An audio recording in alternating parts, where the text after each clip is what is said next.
गौरी नारायणे नमोस्तुते।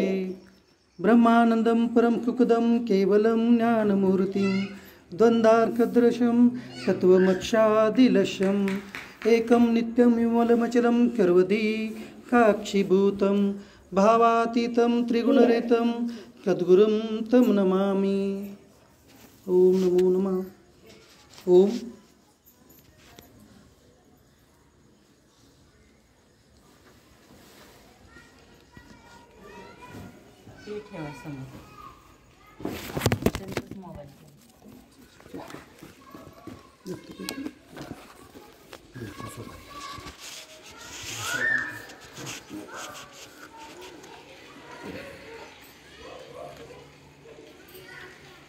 ओम आपल्या सर्वांच्या कृपाशीर्वादाने आपण आज श्रीमद भगवद्गीता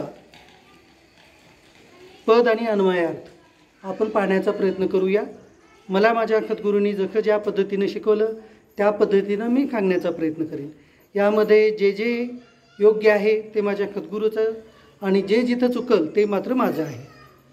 तर आपण अध्याय 18 आहेत आणि त्यानंतर विशेष म्हणजे वेळ आपल्याला 1 महिना 30 दिवसामध्ये आपल्याला करायचं आहे।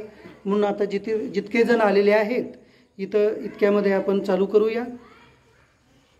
तर भगवद्गीताच का ग्रंथ घ्यायचं किंवा दुसरे ग्रंथ असे जे ग्रंथ आहेत ते आपल्या श्रावण मासामध्ये का म्हणून करायचं आपण, त्याचं कारण काय आहे? भगवंताची भक्ती करण्यासाठी किंवा भगवंताची आराधना करण्यासाठी करायचं हे तर बरोबर आहे, परंतु हे खरं पाहिलं तर दुसरं स्थान आहे। आपल्याला खरं पाहिलं तर आपल्या स्वतःकरताच करणं गरजेचं आहे।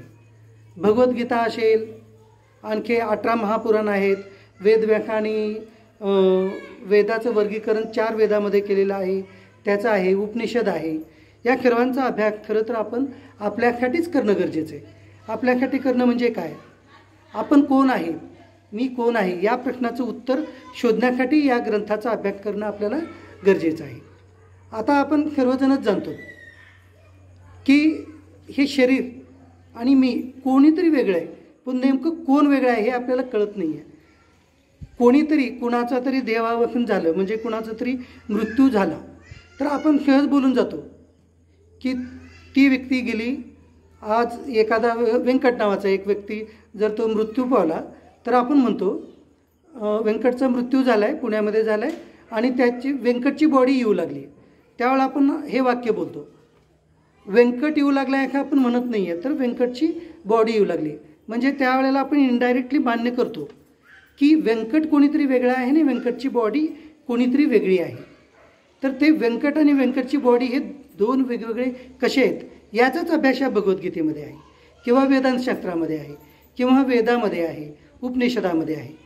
तेच आपल्याला श्लोक रूपाने 700 श्लोकामध्ये आणि 18 अध्यायामध्ये या भगवद्गीतेमध्ये प्रत्यक्ष भगवान श्रीकृष्णांनी कुरुक्षेत्रावर सांगितलेली ही अशी ईश्वरवाणी आहे, म्हणजे प्रत्यक्ष ईश्वराने आपल्या मुखाने बोललेली वाणी आहे। तर ती बोललेली वाणी जी आहे ती वेदव्याख्यांनी लिपिबद्ध म्हणजे अक्षरबद्ध करून ठेवली। महाभारतामध्ये ही भगवद्गीता आलेली आहे।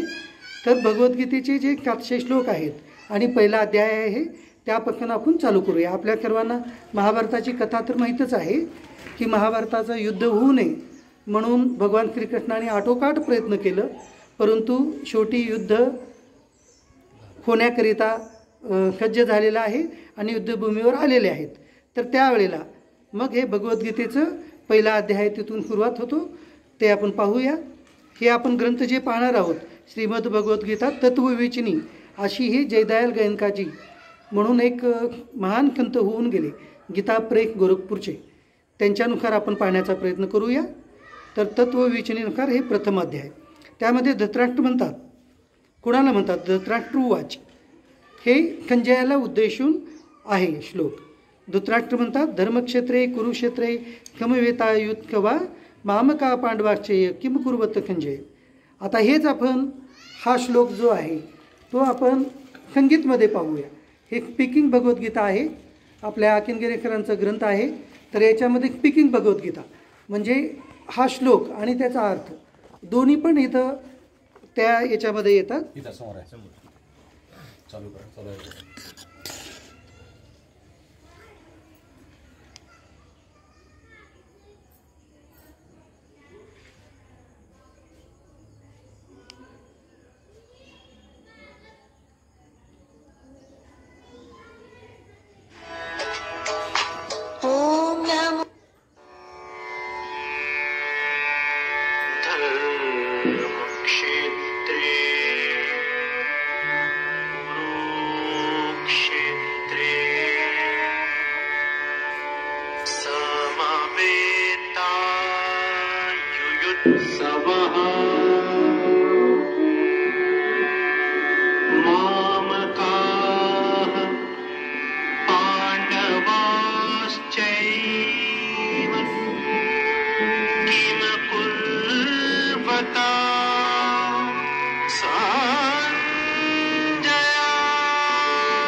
धृतराष्ट्राने विचारले, हे संजय, धर्मभूमी कुरुक्षेत्रामध्ये युद्धाच्या इच्छेने एकत्रित जमलेल्या माझ्या आणि पांडूच्या पुत्रांनी काय केले?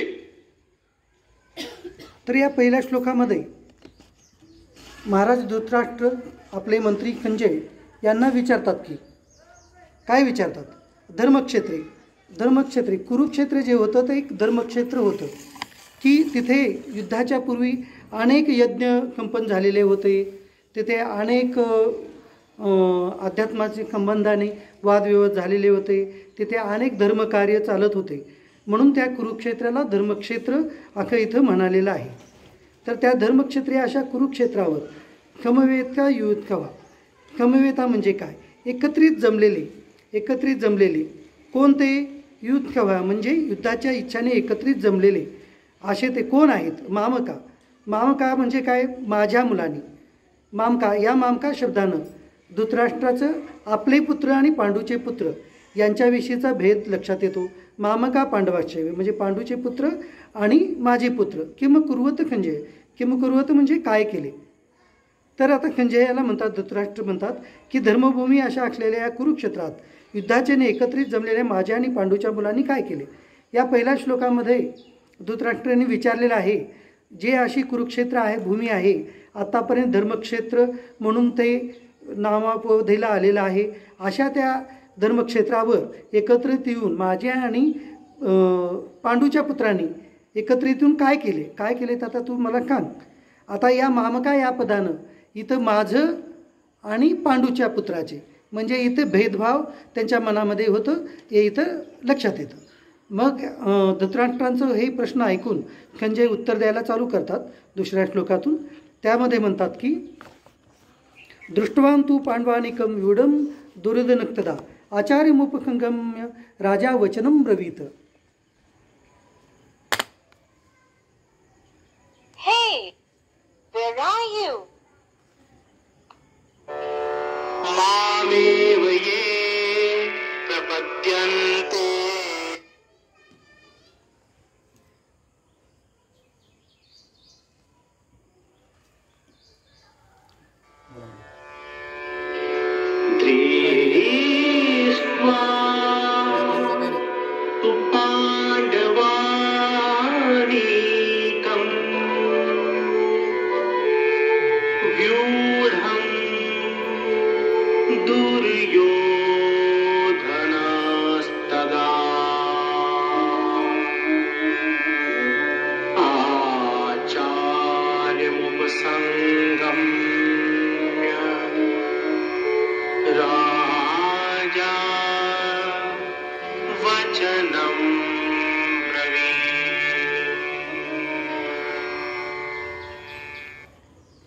खंजय म्हणतात, दृष्ट्वाम तू पांडवानिकम व्यूढम दुर्योधनक्तदा आचार्यमुपसंगम्य राजा वचनम ब्रवीत.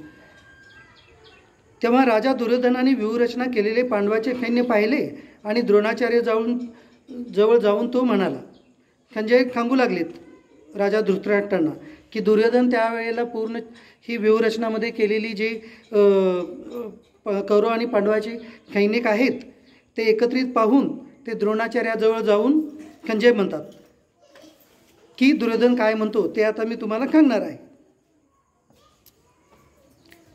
पश्यतां पांडुपुत्राणाम आचार्य महतीं चमुं व्यूढाम द्रुपदपुत्रेण तव शिष्येन धीमता.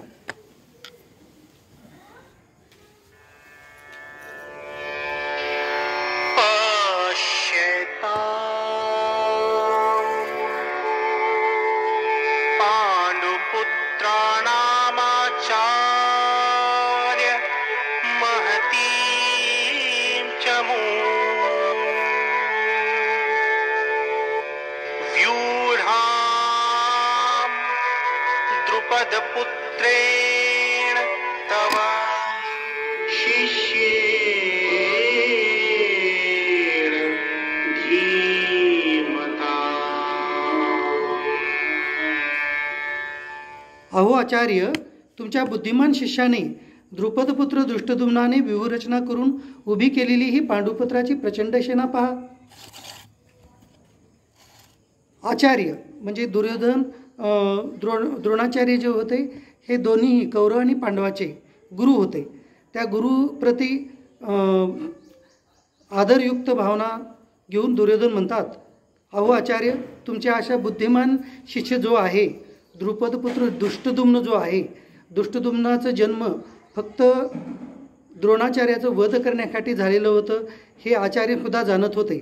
म्हणून ते कुठंतरी अशा प्रकारे आठवण करून देत आहेत.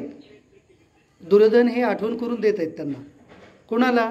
आचार्यांना, म्हणजे द्रोणाचार्यांना, की तुमचा वध करण्यासाठी अख्खा कज्ज झालेला जो दृष्टद्युम्न आहे इथे तो सेनापती म्हणून आलेला आहे. तर तुम्ही त्याची सैन्य जे आहे ही चक्राकार व्यूहरचनात्मक केलेली जी सैनिक आहे ते जमा झालेले त्या पांडुपुत्राची अशी प्रचंड सेना तुम्ही पहा. म्हणजे आपल्याला कसं युद्ध करायचं हे आपल्याला पाहता येईल. अख्खा ह्या 3ऱ्या श्लोकामध्ये म्हणलेले आहेत. आता 4थ्या श्लोकामध्ये संजय म्हणतात, अत्र शुरा महेश्वाका भीमार्जुन खमायुधी युधानो विराटच्च द्रुपदच्च महारथा दृष्टकेतु चकितान काशीराजश्च वीर्यवान पुरुजित कुंती भोजश्च शैबच्च नरुपुंगवा युधामुनश्च विक्रांत उत्तमोजाक्ष वीर्यवान गोभद्र द्रुपदयाच्च करवयव महारथा. आता या 4 ते 6 श्लोकामध्ये पांडुपुत्राचे म्हणजे दृष्टद्युम्नाचे सेनापती खाली जे पांडुपुत्रांकडून लढायला आलेले जे सर्व सैन्य आहेत त्यांची नावं घेतलेली आहेत. याच्यामध्ये दुसरं काही नाही आहे. तर ते सांगत आहेत तेथे या सैन्यात मोठमोठी धनुष्य धारण केलेले आणि या युद्धात भीम आणि अर्जुन याप्रमाणे शूरवीर म्हणजे भीम आणि अर्जुनासारखे असणारे कात्तिकी म्हणजे कोण होते? श्रीकृष्णाच्या सैन्याचे सेनापती होते ते आहेत. त्याच्यानंतर राजा विराट जे आहे ते आपले अभिमन्यू जे होते त्यांचे काकरे होते. तसेच महारथी राजा द्रुपद म्हणजे द्रुपदीचे वडील. त्याच्यानंतर दृष्टकेतू हे एक सेनापती होते दुसरे त्यांच्या ह्याच्यातील. चेकितान म्हणून एक असे आणखी एक बलवान असे सेनापती होते. आणि बलवान काशीराज एक राजा होते. पुरुजित म्हणून एक त्यावेळेचे राजा होते. कुंती भोज म्हणजे कुंती जे होते त्यांचे भाऊ होते ते कुंती भोज. आणि नरश्रेष्ठ शैब्य एक राजा होते ते पण धर्मवीर हेने जे होते युधिष्ठिर त्यांच्याकडून लढायला आलेले होते. युधामन्यू म्हणून एक राजा होते. तसेच शक्तिमान उत्तमौजा सुभद्रेचा पुत्र अभिमन्यू आणि द्रौपदीचे 5 पुत्र हे सर्वच महारथी आहेत. असं कोण सांगू लागलेलं आहे? दुर्योधन आपले सेनापती जे आचार्य द्रुपद आहेत त्यांना सांगत आहेत.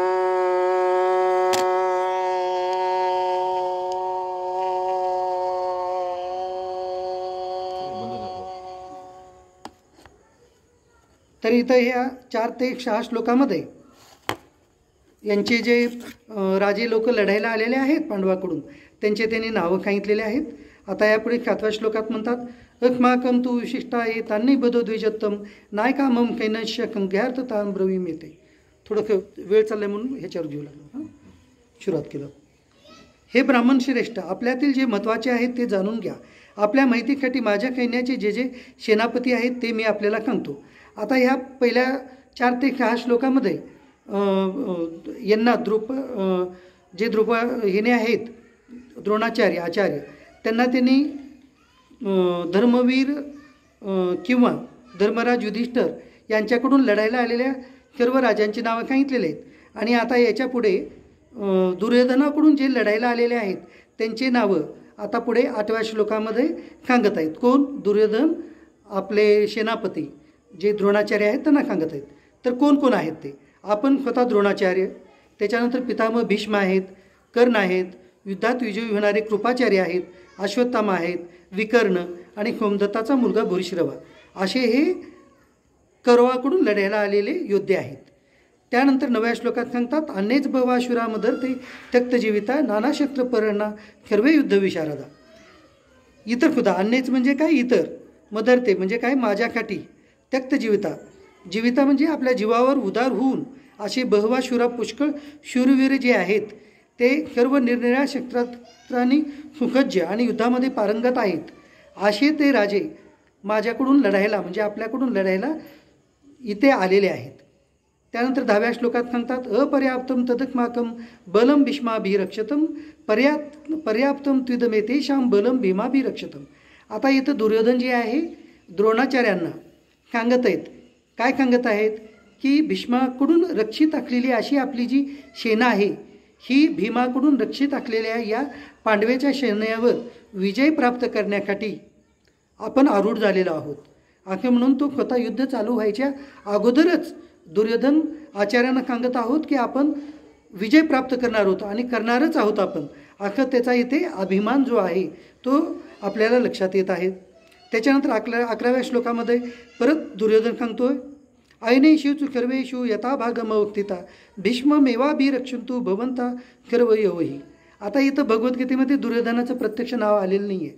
हे संजय धृतराष्ट्रांना सांगत आहेत आणि संजय सांगत असताना संजय धृतराष्ट्राला सांगत आहेत की दुर्योधन जे आहेत आचार्याजवळ जाऊन प्रश्न करत आहेत आणि त्यांना उत्तरं सांगत आहेत. हे दुर्योधनाने सांगितलेले जे वाक्य आहेत ते बोललेले वाक्य इथं आपल्याला या ग्रंथामध्ये मात्र संजय सांगत आहेत. म्हणून ते संजय उवाच 2ऱ्या श्लोकामध्ये आलेलं आहे आणि तेच आता चालू आहे 11व्या श्लोकामध्ये. मग काय म्हणत आहेत ते? म्हणून सर्व विवाहाच्या प्रवेशद्वारात आपापल्या जागेवर राहून आपण सर्वांनीच निसंदेह भीष्म पितामहाचेच सर्व बाजूने रक्षण करावे. म्हणून काय करायचं?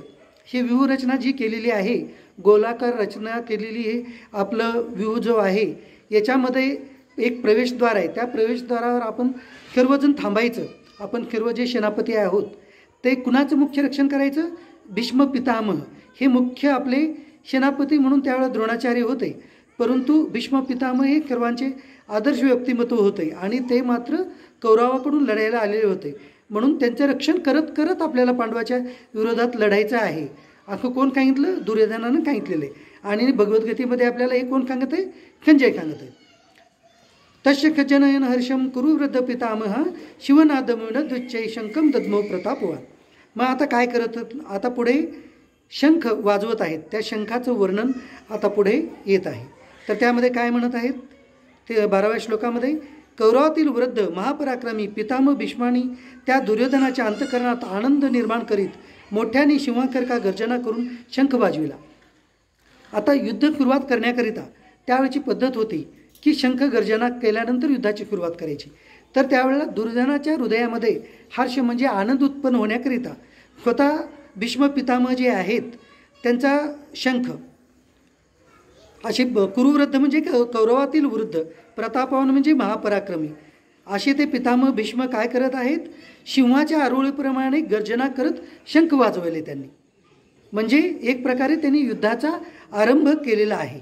कोण? भीष्म पितामहाने. मग त्यानंतर आता 13व्या श्लोकामध्ये संजय सांगत आहेत तत्शंकाश्च भैर्यश्च पन्वानक गोमुखा ख शेवा अभिनेत ख शब्द तू मुलो भवत. काय सांगत आहेत? त्यानंतर शंख, नगारे, ढोल, मृदंग, चिंगे इत्यादी वाद्ये एकदम वाजू लागली. त्यांचा प्रचंड असा आवाज झाला. यानंतर आता भीष्म पितामहांनी शंख वाजवला म्हणजे याचा अर्थ सर्व सैनिकांनी सर्व सेनापतींनी जे की दुर्योधनाच्या बाजूने आहेत त्यांनी अशा समजला की आपल्याला युद्धाचं हे शंख वाजवलेले आहेत पितामहांनी तर आपल्याला तर युद्ध करायचं आहे. म्हणून तिथे असलेले सर्व सैनिक त्याच्यानंतर मुख्य त्यांचे सेनापती हे सर्वजण शंख वाजवले, आपापले शंख. नगारे म्हणजे वेगवेगळ्या प्रकारचे ढोल, त्याच्यानं मृदंग एक प्रकारचं वाद्य आहे, शिंगे म्हणजे त्यावेळेचे एक वाद्य होतं. हे असे अनेक वाद्य त्यांनी त्या रणांगणावर वाजवलेले आहेत आणि युद्धभूमीवरती एक प्रकारे युद्धाचा आरंभ होत आहे हे सर्वांनी दाखवलेलं आहे. आपण आता इथं जे आहे सर्व इथं युद्धाच्या याचं वर्णन येत आहे, म्हणून ते आपण थोडंसं वेगात पाहत आहोत, जेणेकरून आपल्याला पुढे दुसऱ्या अध्यायापासून प्रत्यक्ष भगवान श्रीकृष्णाचं उपदेश जे आहे ते आपल्याला थोडंसं सावकाश पाहता येईल. म्हणून आता हे वाचल्यानंतर हे लक्षात येतं, इथं फक्त युद्धभूमीवर आलेलं जे सर्व सैनिक आहेत, सेनापती आहेत, त्यांनी शंख वाजवलेलं हे ह्या प्रकारे वर्णन आलेलं आहे. ते आपण आता थोडंसं वेगात पाहत आहोत. तत्क्षेत्रयुक्ते महती शंदने स्थितो माधवा पांडवाचैव दिव्य शंखो प्रदत्मतो. त्यानंतर पांढरे घोडे जोडलेल्या उत्तम रथात बसलेल्या श्रीकृष्णाने आणि अर्जुनानेही दिव्य शंख वाजवले. आता हे आतापर्यंत संजयाने कुणाचं सांगितलं? दुर्योधनाच्या बाजूने आलेले भीष्म पितामह आणि त्यांचे सेनापती यांनी वाजवलेलं शंख त्याच्याविषयी वर्णन केलं. आता यानंतर 14व्या श्लोकापासून पांडवाच्या बाजूने कोणतं शंख वाजवलं याचं वर्णन करत आहेत. आता पांढरे असे घोडे जे होते, 7 घोडे, हे अर्जुनाच्या रथाचे होते, त्यांचे सारथी होते भगवान श्रीकृष्ण. मग त्यांच्या याच्यावरती भगवान श्रीकृष्णाने शंख वाजवला आणि अर्जुनानेही वाजवलेला. आता तर त्यांच्या शंखाची इथे नावं दिलेली आहेत, ते आपण नावं या 15व्या श्लोकात पाहूया. पांचजन्म ऋषिकेशो देवदत्त धनंजया पौंड्रम दद्मो महाशंख भीमकर्म वृकोदरा. श्रीकृष्णाने पांचजन्य नावाचा शंख वाजवला, अर्जुनाने देवदत्त नावाचा शंख वाजवला आणि भयानक कृत्य करणारे भीमाने पौंड्र नावाचा अख्खा मोठा शंख फुंकला. इथे आता नावं सांगितलेले आहेत. श्रीकृष्णाने पांचजन्य नावाचा शंख वाजवला. पांचजन्य नावाचा हा जो शंख होता, श्रीकृष्णाने एका राक्षसाचा वध करून त्याच्याकडे जो शंख होता पांचजन्य, ते त्यांना तो राक्षस जो होता मृत्यूखमयी, हे शंख तुम्ही भगवंता तुम्ही परिधान करा म्हणून त्यांना दिलेलं होतं. म्हणून तो जो शंख होता तो प्रत्यक्ष भगवान श्रीकृष्ण युद्धभूमीवर तोच वाजून युद्धाचा आरंभ करत होते. आणि अर्जुनाकडे देवदत्त नावाचा अख्खा शंख होता, त्यांनी तो देवदत्त नावाचा शंख वाजवला. आणि भयानक कृत्य करणारे म्हणजे 1000 हत्तीचं बळ अख्खं भीमाकडे होतं, अख्खं महाभारतामध्ये वर्णन आहे. म्हणून त्यांना भयानक कृत्य करणारे अख्खं इथं भीमाला म्हणलेलं आहे. तर भीमाने कोणत्या नावाचा शंख वाजवला? पौंड्र नावाचा अख्खा मोठा शंख वाजवला. आता यानंतर पुढे सांगतात 16व्या श्लोकामध्ये, अनंत विजयम राजा कुंतीपुत्रो युधिष्ठिरा नकुल सहदेवच सुघोष मुनी पुष्पको. कुंतीपुत्र राजा युधिष्ठिराने अनंत विजय नावाचा शंख वाजविला आणि नकुल व सहदेव यांनी सुघोष व मणिपुष्पक नावाचे शंख वाजविले. जे धर्मराज युधिष्ठिर होते, जे कुंतीचे पुत्र आहेत, त्यांनी अनंत विजय नावाचा अख्खा शंख वाजवला. आणि नकुल सहदेव त्यांचे जे सावत्रभाऊ होते, माद्रीचे पुत्र होते, त्यांनी सुघोष व मणिपुष्पक या नावाचे शंख वाजवले. त्यानंतर 17व्या 18व्या श्लोकामध्ये सांगत आहेत, काश्यच्च परमेश्वाशा शिखंडीचं महारथा दृष्टधुम्नो विराटच्च कात्यकीच पराजिता द्रुपदो द्रुपदयाच खर्वशा पृथ्वीपते खोबत्रच्च महाबाहू शंकान दद्मू पृथक पृथक. श्रेष्ठ धनुष आखलेल्या काशीराज म्हणजे राजा होते त्यांनी. त्याच्यानंतर महारथी शिखंडी हे द्रुपदीचे भाऊ होते. त्याच्यानंतर दृष्टदुम्न हे त्यांचे मोठे बंधू होते, शिखंडीचे आणि द्रुपदीचे. त्याच्यानंतर राजा विराट जे अभिमन्यूचे खाकरे होते, ते अजिंक्य असे कात्यकी म्हणजे श्रीकृष्णाच्या सेनाचे आटलेले सेनापती, आणि राजा द्रुपदीचे वडील आणि द्रुपदीचे 5 पुत्र जे होते त्यांनी, तसेच सुभद्रा पुत्र महाभाऊ अभिमन्यू यांनी सर्वांनी आपापले वेगवेगळे असे शंख वाजवले आणि एक प्रकारे युद्धारंभाची त्यांनी सर्वांनी घोषणा केली.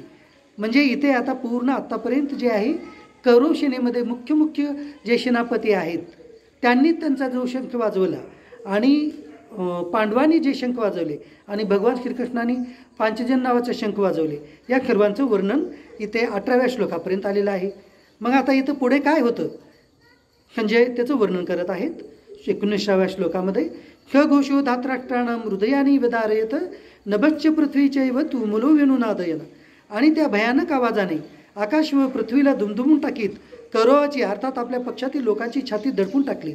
एक प्रकारे संजय जे आहेत त्या संजयांना वेदव्यासांनी एक दिव्य दृष्टी दिलेली होती की त्या दिव्य दृष्टीच्या योगाने त्याने त्या रणांगणावर म्हणजे युद्धभूमीवर जे होत आहे ते पाहू शकत होते. आणि इतकंच नाही तर तिथे असलेल्या कोणाच्याही मनामध्ये काय भावना आहेत ते सुद्धा ते जाणू शकत होते. तर एक प्रकारे इथं धृतराष्ट्राला ते सांगू इच्छित आहेत की दुर्योधन जो होता त्या दुर्योधनाच्या छातीमध्ये अशी एक भीती निर्माण झाली की अर्जुनाचं आणि भगवान श्रीकृष्णांचं जे शंख होतं त्याचा आवाज ऐकून तो आवाज जो होता पृथ्वीला, तो पूर्ण आवाज जो होता पृथ्वीला सुद्धा दुमदुमून टाकीत होता, असं त्याचं वर्णन आलेलं आहे. त्यामुळं काय झालं, कौरवाची अर्थात दुर्योधनाच्या छातीमध्ये एक भय उत्पन्न झाला. असं ह्या 19व्या श्लोकामध्ये संजय सांगून एक प्रकारचं त्या दुर्योधनाच्या छातीमध्ये असलेलं भय ते सांगत आहेत, जेणेकरून धृतराष्ट्राच्या मनामध्ये आता पण युद्ध कुठंतरी थांबावं असं एक प्रकारचं संजयाची, परंतु संजय हा मंत्री होता, परंतु तो प्रत्यक्ष या शब्दामध्ये सांगू शकत नव्हता. म्हणून तो त्यांच्या मनातली भावना जी होती दुर्योधनाची ते एक प्रकारे त्यांनी इथं सांगितलेलं आहे. अथ विवक्तितान दृष्ट्वा धातराष्ट्राण कपिध्वज प्रवृत्ते शस्त्रकंपाते धनुर्दम्य पांडवा ऋषिकेशम तदा वाक्यमिदमाह मैपते. आता या श्लोकामध्ये ऋषिकेश असं भगवंताचं, भगवान श्रीकृष्णांना एक नाव आलेलं आहे. भगवान श्रीकृष्णांना आणि अर्जुनाला वेगवेगळे नावं या भगवद्गीतेमध्ये सांगितलेले आहेत. ऋषिकेश याचा अर्थ काय, जो सर्वांच्या अंतर्यामी आहे त्याला ऋषिकेश असं म्हणतात. सर्वांच्या अंतर्यामी असलेले असे भगवान श्रीकृष्ण आहेत, म्हणून त्यांचं एक नाव ऋषिकेश आहे. महाराज संजय म्हणतात, धृतराष्ट्र सांगत आहेत. त्यानंतर ध्वजावर हनुमान असणाऱ्या, कुणाच्या ध्वजावर हनुमान होते तर अर्जुनाच्या ध्वजावर हनुमान होते. त्यानंतर ध्वजावर हनुमान असणाऱ्या अर्जुनाने युद्धाच्या तयारीने उभ्या असलेल्या कौरांना पाहून शस्त्राचा वर्षाव होण्याची वेळ आली तेव्हा धनुष उचलून तो ऋषिकेश श्रीकृष्णांना अशी म्हणाला, हे अच्युता, माझा रथ दोन्ही सैन्याच्या मध्यभागी उभा करा. आता यानंतर 20 आणि 21 श्लोकामध्ये संजय सांगत आहेत धृतराष्ट्रांना की युद्धाच्या तयारीमध्ये हे सर्व कौरव सेना आणि पांडव सेना आलेली आहे.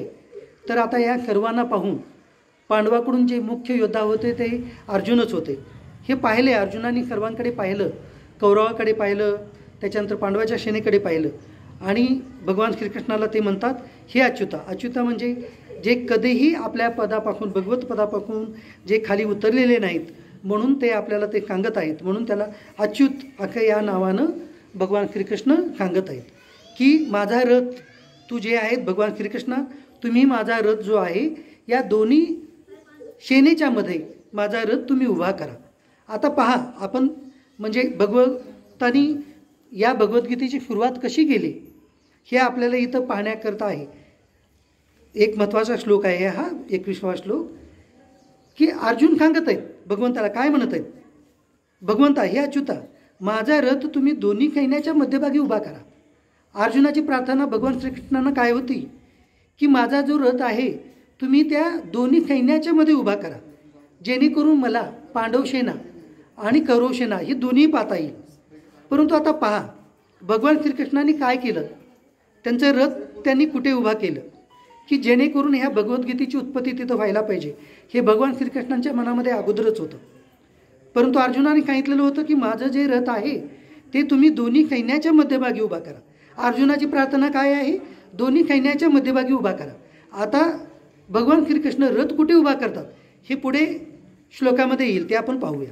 आता 22व्या श्लोकामध्ये परत म्हणजे काय म्हणतात, यावदेतान निरीक्षेहम यदु कामान वस्थितान कैर्मयाख युद्ध विस्मीन रणकमुद्युमी. अर्जुन काय म्हणत आहेत भगवंताला, श्रीकृष्णाला सांगत आहेत, मी या रणभूमीवर युद्धाच्या इच्छेने सज्ज झालेल्या म्हणजे एकत्रित झालेल्या या शत्रू पक्षाकडे योद्ध्याला जोवर नीट पाहून घेईन की मला या युद्धाच्या उद्योगात कोणाकोणाशी लढणे योग्य आहे, तोवर माझा रथ तुम्ही उभा करा. आता अर्जुन भगवान श्रीकृष्णाला सांगत आहेत की तुम्ही माझा रथ जो आहे तो दोन्ही सैन्याच्या मध्यभागी उभा करा, म्हणजे मला कोणाकोणाबरोबर युद्ध करायचं हे मी पाहेन आणि माझ्या विरोधात लढण्यासाठी कोण कोण उभा टाकलेला आहे हे पण मी पाहीन आणि माझ्या बाजूने पण कोण कोण आलेले आहे हे मी पाहीन. म्हणून तुम्ही माझा रथ दोन्ही सैन्याच्या मध्ये जाऊन उभा करा, असं अर्जुनाने भगवान श्रीकृष्णांना प्रार्थना केली. योच्छमानान अवेक्षेहम ये येतत्र समागता धातराष्ट्रस्य दुर्बुद्धी युद्धे प्रियचिकर सेवा. दुष्टबुद्धी दुर्योधनाने युद्धात प्रिय करू इच्छिणारे जे जे हे राजे या सैन्यात आले आहेत त्या योद्ध्यांना मी पाहतो. भगवान श्रीकृष्णांना अर्जुन म्हणत आहेत की अशा या दुष्टबुद्धी दुर्योधन जो आहे त्याच्याकडून लढायला, म्हणजे युद्धामध्ये दुर्योधनाचा विजय व्हावा अशी कामना ठेवून जे राजे आलेले आहेत, दुर्योधनाच्या बाजूनं लढायला आलेले आहेत, त्यांना मी पाहू इच्छितो. म्हणून तुम्ही माझं रथ जे आहे त्या दोन्ही सैन्याच्या मध्ये उभा करा, अशी भगवान श्रीकृष्णाला अर्जुनाने प्रार्थना केली. आता यानंतर संजय म्हणतात, संजय उवाच यव मुक्तो ऋषिकेशो गुडाकेशेन भारत शेनयोरू भयोरुमध्ये स्थापित वारतोत्तम भीष्मद्रोण प्रमुखता सर्वेशाचं महीक्षिताम उवाच पार्थ पशेतान कमेवितान कुरुनेती. संजय म्हणतात की धृतराष्ट्र महाराज अर्जुनाने असे सांगितल्यावर भगवान श्रीकृष्णाने दोन्ही सैन्याच्या मध्यभागी भीष्म द्रोणाचार्य व इतर सर्व राजाकुमार उत्तम रथ उभा करून म्हटले, हे पार्थ युद्धासाठी जमलेल्या या कौरवांना तू पहा. आता पहा, या श्लोकामध्ये भगवान श्रीकृष्णांनी जेणेकरून भगवद्गीतेचा उगम होईल अशा प्रकारे एक प्रकारचे, ज्याला आपण आता इंग्लिशमध्ये शब्द आहे परंतु तो मराठीमध्ये पण आपण वापरतो, एक प्रकारची आयडिया केली की भगवान श्रीकृष्णांनी जे रथ होतं अर्जुनाचं ते बरोबर भीष्म आणि द्रोणाचार्यांच्या पुढे नेऊन उभा केलं. कौरवसेने पुढेच उभा केलं, परंतु जिथे भीष्म आहेत आणि द्रोणाचार्य आहेत त्यांच्या पुढे नेऊन उभा केलं, दुर्योधनाच्या पुढे नाही उभा केलं. तर द्रोणाचार्य जे त्यांचे आचार्य आहेत, ज्यांच्याकडून युद्ध शिकलेलं आहे, अर्जुनानं धनुर्विद्या शिकलेली आहे. अर्जुन हा पूर्ण भारत देशामध्ये एक नंबरचा धनुर्विद्यामध्ये प्रवीण व्हावं म्हणून एका काळी एकलव्य नावाच्या शिष्याचं अंगठासुद्धा गुरुदक्षिणेमध्ये द्रोणाचार्याने मागून घेतलेलं होतं. अशा प्रकारचा एवढा आवडता शिष्य अर्जुन होता आणि हे माहीत होतं अर्जुनाला सुद्धा की आपण द्रोणाचार्याची एक नंबरचे आवडते शिष्य आहोत. तर तुला युद्ध यांच्याबरोबर करायचं आहे. आणि जे ज्यांना पितामह म्हणत होते, पितामह भीष्म, जे त्यांच्या आजोबाचेही आजोबा होते अर्जुनाच्या, तर त्यांच्या पुढे म्हणजे जे एकदम प्रिय असे होते अर्जुनाकरिता, अशा प्रिय असलेल्या भीष्म आणि जे एकदम त्यांच्यासाठी आदर्श असे व्यक्तिमत्व होतं आणि जे त्यांचे गुरु होते द्रोणाचार्य, त्यांच्या पुढे भगवान श्रीकृष्णाने आयडिया करून उभा केलं रथ. दुर्योधनाच्या पुढे जर रथ उभा करत होते 1 मिनिटाच्या आत त्यावेळेला लागलीच युद्ध सुरुवात होत होतं, परंतु सुरुवात युद्धाची लागलीच करायची नव्हती भगवान श्रीकृष्णांना. हे भगवद्गीतेची उत्पत्ती तिथं होणार होती. अर्जुनाच्या निमित्त करून ही भगवद्गीता आपल्या पूर्ण भारतवंशाला सांगायची होती. म्हणून ते रथ, अर्जुनाचं जे रथ होतं ते द्रोणाचार्यांच्या आणि भीष्मांच्या पुढे जाऊन उभा केलं. याचं वर्णन या 24 आणि 25व्या श्लोकामध्ये आलेलं आहे.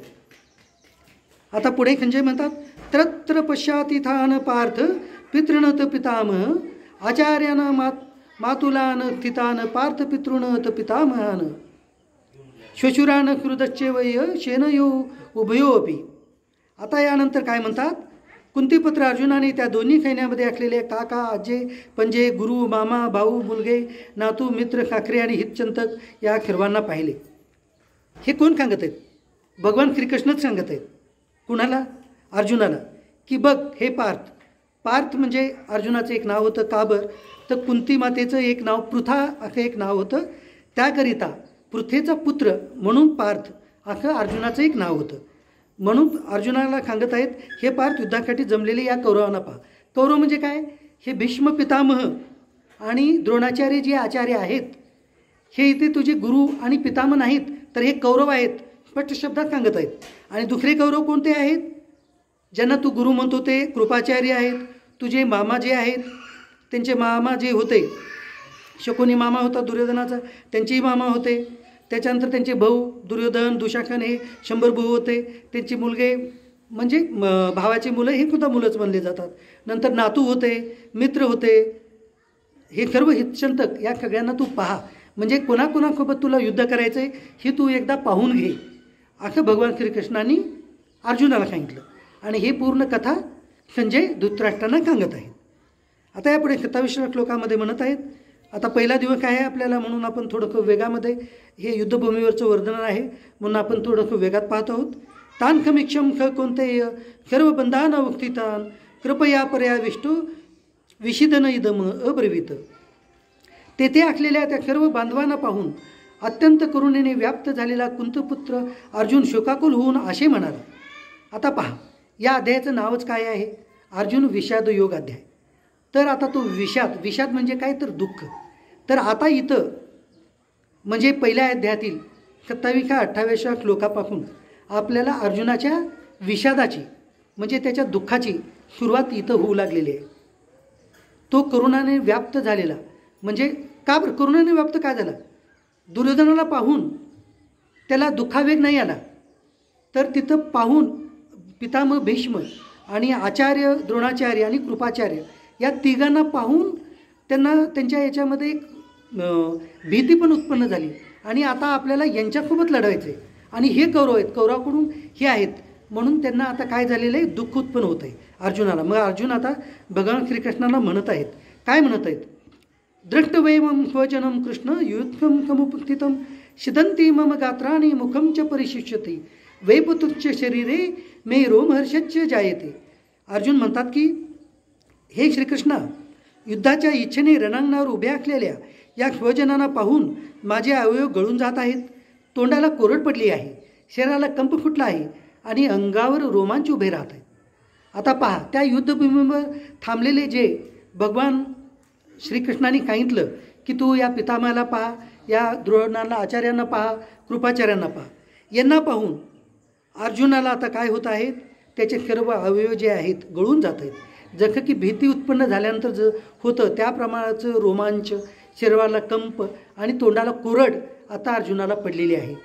या आता 27-28 श्लोकापासून अर्जुनाच्या विषाद म्हणजे दुःखाला सुरुवात झालेली आहे. म्हणून ह्या अध्यायाचं नाव अर्जुन विषाद योग अध्याय असं पडलेलं आहे. मग हा अध्याय आपल्याला बरेच जणांना आपल्या म्हणजे शंका उत्पन्न होती की ह्या अर्जुन विषाद योग अध्यायाची या भगवद्गीतेमध्ये ठेवण्याची गरज काय? तर मुख्य भगवद्गीतेची सुरुवात जी आहे ते अर्जुनाच्या विषाद म्हणजे दुःख उत्पत्तीमुळंच या भगवद्गीतेची उत्पत्ती झालेली आहे. म्हणून हा अध्याय या भगवद्गीतेमध्ये आहे. तर तो दुःख उत्पन्न झाल्यानंतर आता अर्जुनाचं काय होतं हे पुढे 30व्या श्लोकामध्ये सांगत आहेत. संजय धृतराष्ट्रांना गांडीवं स्त्रंखते हतात्वकचैव परिदयते न च शक्नोम्यवस्थातु भ्रमतिवेच मे मना. हातातून गांडीव धनुष्य गळून पडत आहे, अंगाचा दाह होत आहे, तसेच माझे मन भ्रमिष्ठासारखे झाले आहे, त्यामुळे मी उभा देखील राहू शकत नाही. अर्जुनाची जी स्थिती आहे, अर्जुन सांगत आहेत की माझ्या हातामधलं हे गांडीव धनुष्य माझं आवडतं धनुष्यबाण आहे, ते माझ्या हातातील धनुष्यबाण गळून पडलेलं आहे, म्हणजे धनुष्यबाण खाली पडलेलं आहे आणि माझ्या अंगामध्ये दाह उत्पन्न झालं आहे.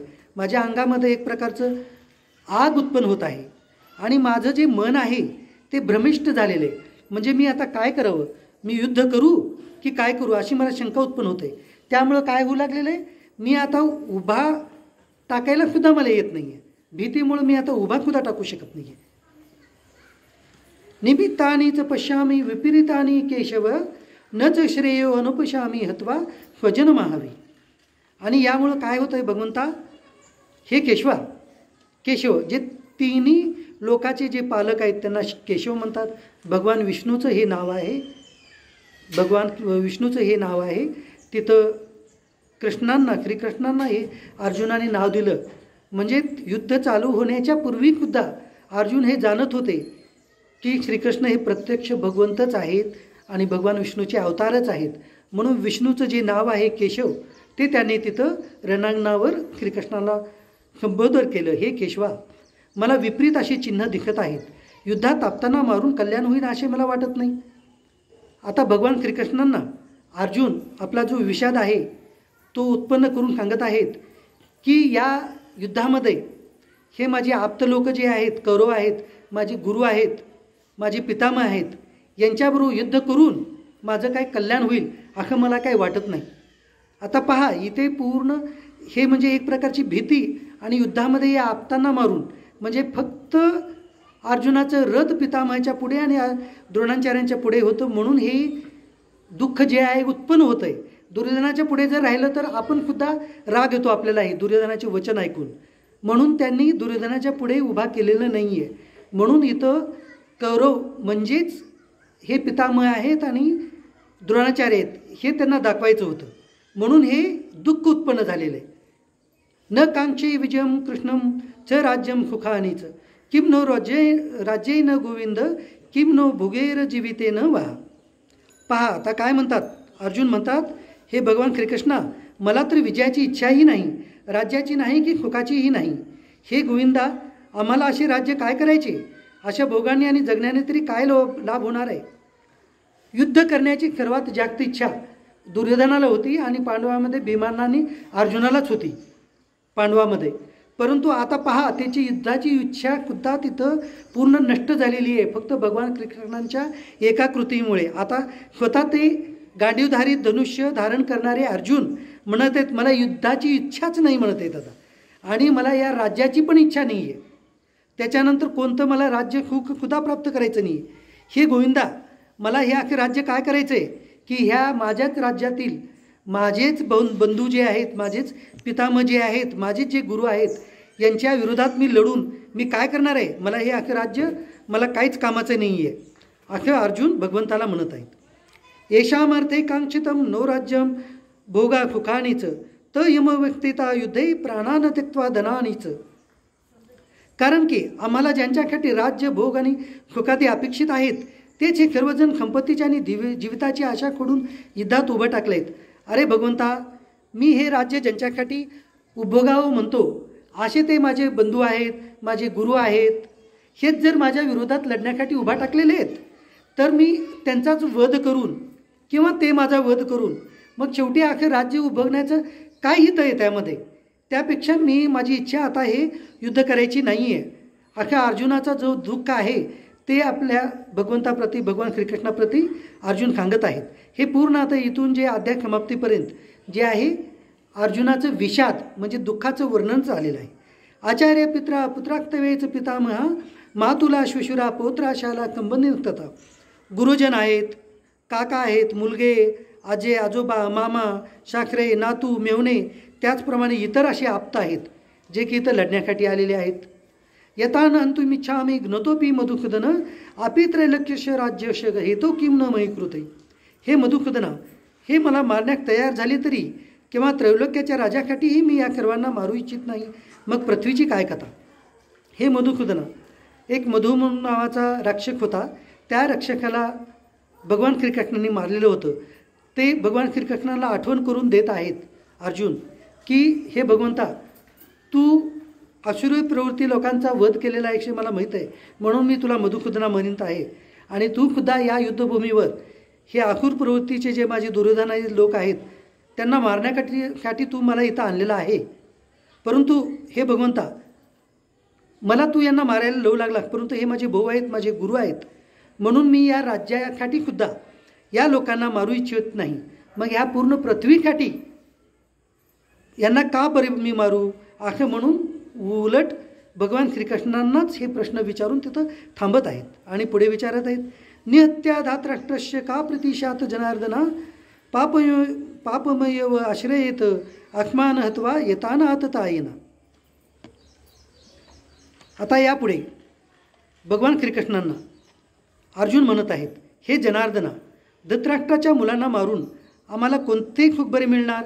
या आततयांना मारून आम्हाला पापच लागणार.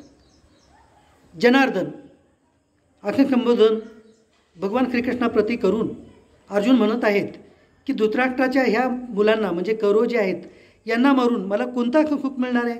मला माहीत आहे हे आततायी आहेत. आततायी म्हणजे ज्यांनी अन्याय अत्याचार केलेला आहे, वेगवेगळ्या प्रकारचे अन्याय अत्याचार केलेले आहेत, अशा त्या आसुरी प्रवृत्तीच्या लोकांना आततायी असं या गीतेमध्ये म्हणलेलं आहे.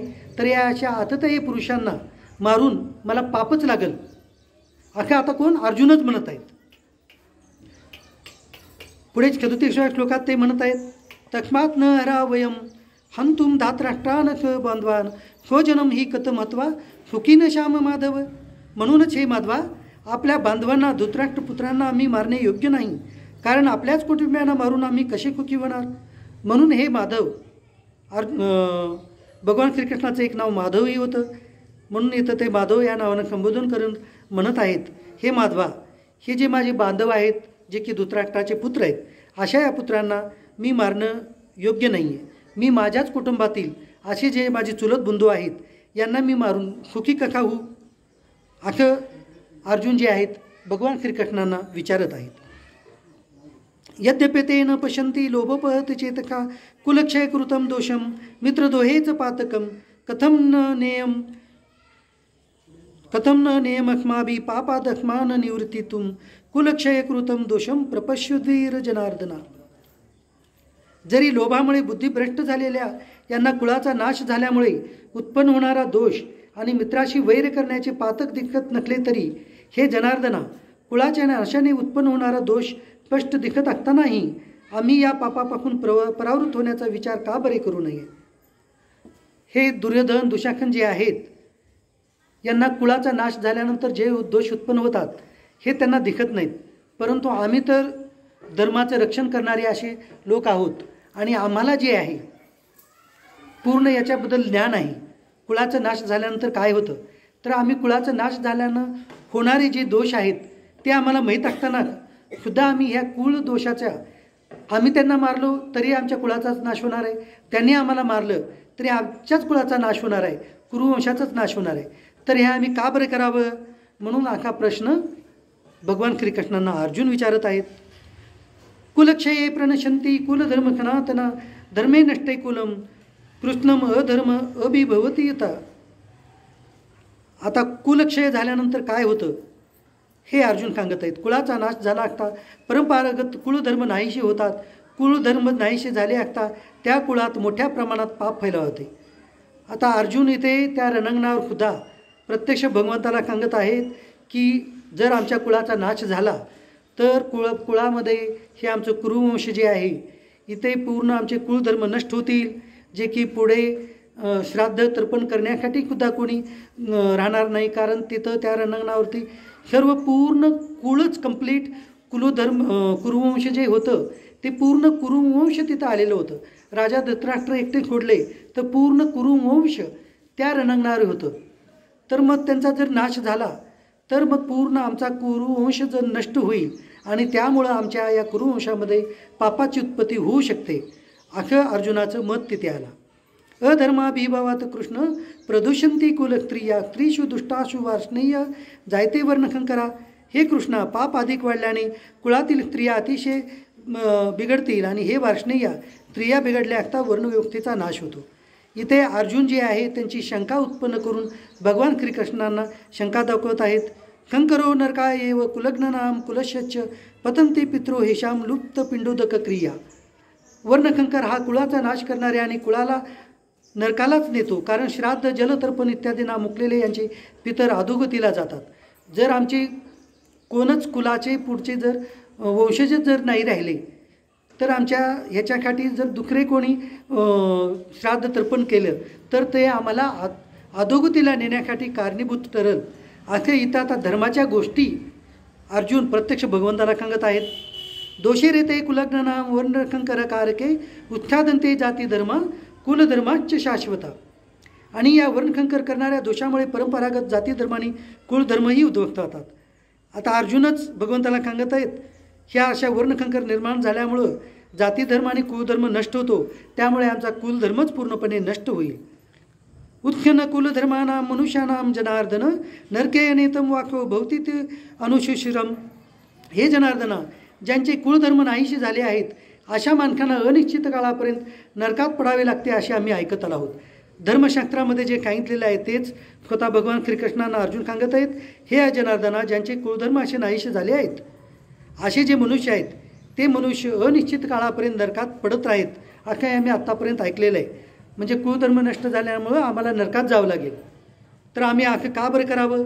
अहो बत मत पापम कर्तुम व्यवशिता वयम यद राज्य खुकलोभेन हंतुम क्वजन मुद्यता. अरे अरे रे, किती खेदाची गोष्ट आहे. आम्ही बुद्धिमान असून सुद्धा राज्य आणि खूक यांच्या लोभाने आमच्याच कुटुंबियाला मारायला आम्ही तयार झाले आहोत. हे केवढे मोठे पाप करायला आम्ही उद्युक्त झालो आहोत बरे. आता अर्जुन सांगत आहोत, अरे खरंच ही किती मोठी खेदाची गोष्ट आहे. आम्ही एवढे मोठे बुद्धिमान आहोत, आम्हाला द्रोणाचार्य आणि कृपाचार्यासारखे गुरु आणि पितामह भीष्मासारखे आचार्य आमचे पितामह राहून सुद्धा आम्ही हे अख्खं पाप करायला तयार झालेले आहोत, अशी अर्जुनाची आता बुद्धी झालेली आहे. कशामुळे? विषादामुळे, दुःखामुळे. यदि माम प्रतिकार शस्त्रपानया धातराष्ट्रारणे हन्युक्तन्मे क्षेत्रम भवेत. आता याच्या पुढे जाऊन अर्जुन काय म्हणत आहेत? जरी शस्त्ररहित व प्रतिकार न करणाऱ्या मला हातात शस्त्र घेतलेल्या धृतराष्ट्र पुत्रांनी रणात ठार मारले तरी मला अधिक कल्याणकारक अखं काय ठरल? मी जर शस्त्र नाही घेतलो आणि मी लढायला तयार नाही झालो आणि हा दुर्योधन तरी पण मला सोडणार नाही, आणि तो जर मला येऊन मारला तरी मी मृत्यू पत्करेन, परंतु मला आता यांच्याबरोबर लढाई करायचं नाही आहे. माझ्या पितामहाबरोबर आणि माझ्या आचार्यांच्या विरोधात मला लढायचं नाही. खंजे वाच. मग आता खंजे सांगत आहेत धृतराष्ट्राला. काय सांगत आहेत? यव मुक्त्वा अर्जुन खंकेर तोपक्तु उपाविशत विक्रजम ख शरम चाकम शोक विघ्न मानका. खंजे म्हणतात, धृतराष्ट्रांना सांगत आहेत, रणांगणावर दुःखाने उद्विग्न मन झालेल्या अर्जुन एवढे बोलून बाणाख धनुष्य टाकून देऊन रथाच्या मागील भागात जाऊन बसला. आत्तापर्यंत 27व्या श्लोकापासून ते 46व्या श्लोकापर्यंत अर्जुनाचं जे विषाद होतं, दुःख उत्पन्न झालेलं होतं, त्याचं वर्णन आपण पाहिलं. हे वर्णन केलेलं जे आहे अर्जुनाचं वर्णन, हे खंजयाने धृतराष्ट्रांना सांगितलं. आणि खंजय मग ह्या 47व्या श्लोकामध्ये म्हणत आहेत की रणांगणावर हे विषाद उत्पन्न झालेले जे अर्जुन आहेत, हे भगवान श्रीकृष्णाप्रती बोलून हे सर्व सांगितले. आणि काय केले? स्वतःच्या हातातलं जे धनुष्यबाण होतं ते खाली टाकून दिले आणि मागं जिथे लढण्यासाठी बसलेले शिवाय त्याच्या मागे आणखी एकट्याला थांबण्यासाठी जागा राहते, तिथे जाऊन मागे जाऊन ते बसले. म्हणजे मला आता युद्ध करायचं नाही असा निश्चय करून अर्जुन पाठीमागे जाऊन रथाच्या पाठीमागे जाऊन बसले. आता इथं अर्जुनाचा निश्चय पूर्ण झाला. काय निश्चय झाला?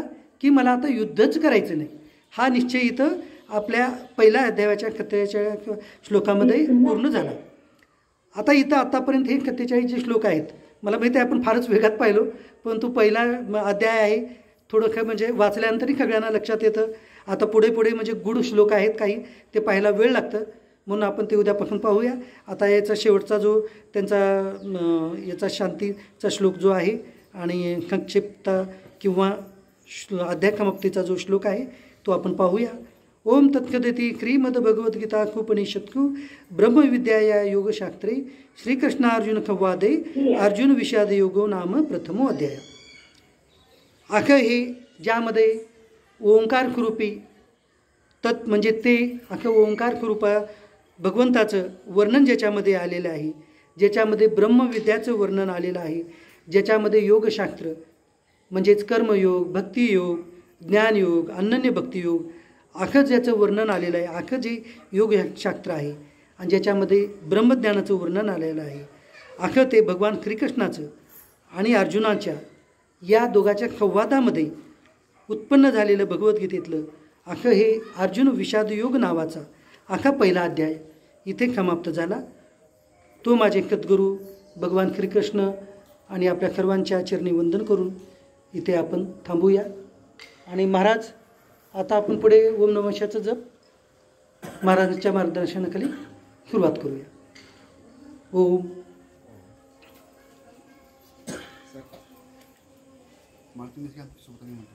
नाही तुम्ही या. नाही मी बघितलं तुम्ही या. तुम्हाला करायचं आहे जप. नाही सगळे मिळूनच करू, पण तुम्ही या तुमच्या ह्याच्यानं आभार का महाराजांच्या ह्याच्यानं काय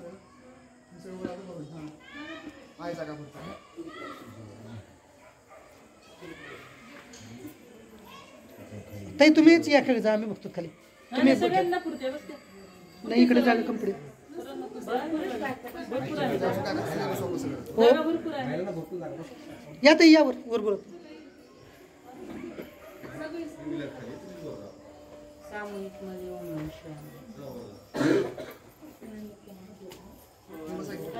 नाही तुम्ही या बरं इथे या या